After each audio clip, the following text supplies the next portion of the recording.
I don't think they think that Giannis is leaving. And at this point, I don't think Giannis is going to want to leave. And I got a couple of reasons behind that. Number one, I remember once I was in a negotiation with a place and had a pretty strong push from another place to get me, but I didn't want to do that, right? And I remember telling the first place, hey, don't make me do this. Like I'm telling you right here, this is what I want it to be. But if you make me do it, I mean, of course they damn near did. But I'm like, don't make me do this. Okay. That's where I feel like Giannis has been with Milwaukee, right? Like, look, man, I really, really, really want to do this. Okay. Don't make it to where, don't make me look stupid, right? Don't make me feel foolish for being loyal to what's going on here, right? Like that seems to be the way that he's going about this. But I think that this CBA, and I'm curious your thoughts about this.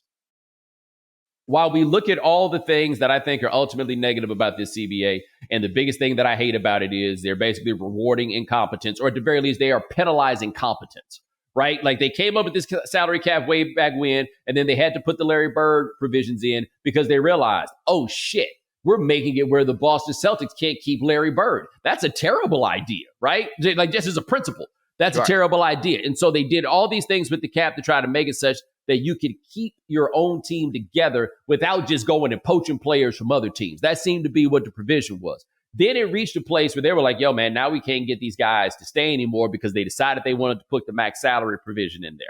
And that made it such that the difference between the max and what you could get in these other places, by and large, was not that high.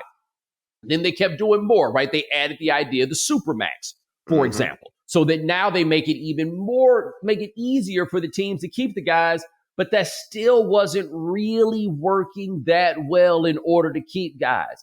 Now they set these aprons up, right? And aside from the fact that the aprons, have these punitive tax penalties when you go over the second apron and everything else that comes with it, what it really does that I think is most interesting and quite honestly problematic is that once teams get into these second aprons, it's what you can't do to improve your team. It's the trades and acquisitions that you can't make in order to get your team just a little bit better. So once you decide to go in the second apron, hard cap is basically where we are, except it's not even just a hard cap. You can't maneuver, right? So it's one thing to be like, yo, you can't go add more players because then it's too much, but now we can't even make little moves. I say all that to say this.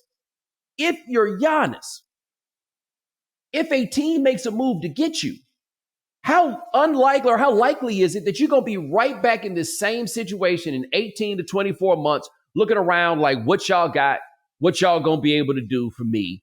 And now we're going to be doing this same exact thing over and over again. So to me, it feels like the owners have finally gotten what they wanted, to me, at the expense of everything else. But they finally got what they wanted. We're going to make these dudes stay. These guys that we think sell all the tickets, we're going to make it really hard for them to leave. Well, it's funny. You said penalizing competence. I think they're penalizing excellence, right? And now players, it's going to be so much more important, because I'm going to get to a point. It's going to be so much more important, to your last point, about where players are drafted now. Because before it would be you could spend 7 years somewhere, and then once you get into a certain place where you could get 25% of the cap, then you go somewhere, sign a shorter deal, then sign a longer deal, and you're in the place that you want to be. That no longer exists. And folks, let us appreciate Bomani having his Samuel L. Jackson and Jungle Fever moment where he says, "Don't make me beat somebody over the head. I'll do it. That's all I'm saying. I'll do it. That was very much. I've been there a couple times. One time it worked out the way I wanted. One time it was just like, all right, cool. We'll do this. Cool. You got it. All right, man. Wesley Snipes. All right, man. Here. Just don't make me beat somebody over the head. No, but I think the CBA, amongst other things, has landlocked players into deciding either you want the money that you are going to be underpaid for anyway, right? LeBron, underpaid. Giannis, underpaid. Like the top of the top level guys, they know how much they're worth to their franchises, so they can't take a penny less. The union has set it up so that if Giannis takes less, then that sets the precedent for every other superstar coming down the pike.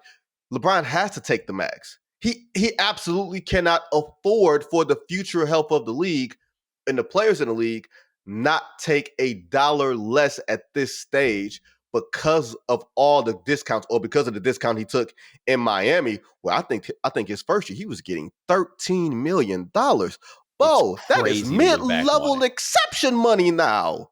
Yo, and that's the reason why he ain't taking a dime less ever again. I tell you, he did it once, and y'all ain't give him no credit for it. Not never. So with Giannis, and I'm with you on the point that not only makes players stay and you wind up being in the exact same situation. For me, it's twofold.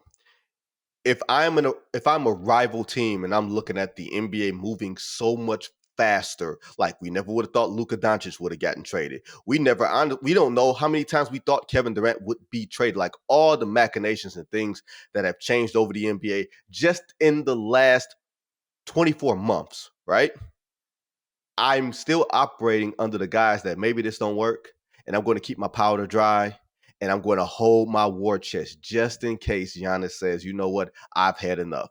That's why if I'm the Houston Rockets, yeah, I will give you but so much, Phoenix Suns, for Kevin Durant, but I'm keeping my Jabari Smiths, I'm keeping my Cam Whitmores, I'm keeping Reed Shepherd, I'm keeping Amen Thompson, who's never going anywhere anyway. I'm keeping all of my young players just in case Giannis decides I've had enough. Because you can go from saying I'm a Milwaukee Buck for life to saying, man, in a weak Eastern Conference, we couldn't get it done in 2026, to saying, get me up out of here. If I'm Giannis and there is no clear-cut place besides Houston, I'm saying let's play this out for at least a year, because then he has one more year left after next year, and then he goes into an option year. Not saying that, because nobody goes into free agency anymore, right? The stars don't go into free agency anymore. You get traded and you get your extension. That's how it goes. But if I'm Giannis, I'm playing this out for at least 1 year so that all these other teams that maybe want to make a run for me, they get your draft picks in order, you get your house in order, and then you go from there. All right, but let me throw something else out here. And I feel bad for Giannis because I can often feel like this in my own life, and it doesn't feel good. But if I'm Milwaukee, say Giannis come upstairs and say, I want to trade. Duly noted. We're going to work on finding you a trade. You telling me Giannis ain't going to come out here and play hard, bro? You telling me Giannis ain't going to come out here? It's what he does. It's what he does. It's what he does. Like, this is not... James Harden says he wants to trade. You need to go trade James Harden right now. Okay? Before somebody got to whoop his ass in the locker room. You need to go trade James Harden, right? Because that's in Houston. That's what it almost came down to. It was a bunch of... What was it? DeMarcus Cousins? John Wall. PJ Tucker was on that team. Mm-hmm. Like, James Harden... Hey, brother, myself personally, and I believe the word that I saw used by at least one of them was disrespect. They felt as though James Harden was behaving in a disrespectful manner. And this is post Achilles boogie. This is correct. He had zero of the F's to give. No, man. No, man. And they had to get James Harden out of there. But Giannis going to show up. Look, remember when Kevin Durant asked for a trade from the Nets and they was like, yeah, gotcha. Okay. Like That's nice. Like Kevin, yeah, Kevin Durant, they treated that Kevin Durant trade proposal like it is with Trump when they bring him the daily briefing. You're like, cool. Toss that bitch over his shoulder like ain't nobody, like nothing ain't even happened. Like, what I need to know what I need that for? Like, you gotta be kidding me, right? And so I think in part that's kind of where if I'm the Bucks, and we've all talked about the Rockets, and I think if you are a Milwaukee fan, you absolutely say we have to get Amen Thompson in such a trade. If you are a Rockets fan, you're saying we're not giving Amen Thompson up in that trade. If I am Milwaukee, I am very clear with Giannis. Look, if you want to go to Houston, that's cool. But I'm telling you right now, if they don't give us Thompson, we're not doing it. Right? And for what it's worth, if I'm the Rockets, I'd probably do it. You have to. You hold your nose and you do it. Yeah. Because if you're getting Giannis at age, okay, Giannis is 30 now. He'll be 31 in December. and you look at the years of excellence that Giannis has had, these elite years. Let's just go back to, let's say 2018, right? Let's say 2018 is the first year where Giannis has turned into a absolute superhero, and then 2019 was his first MVP.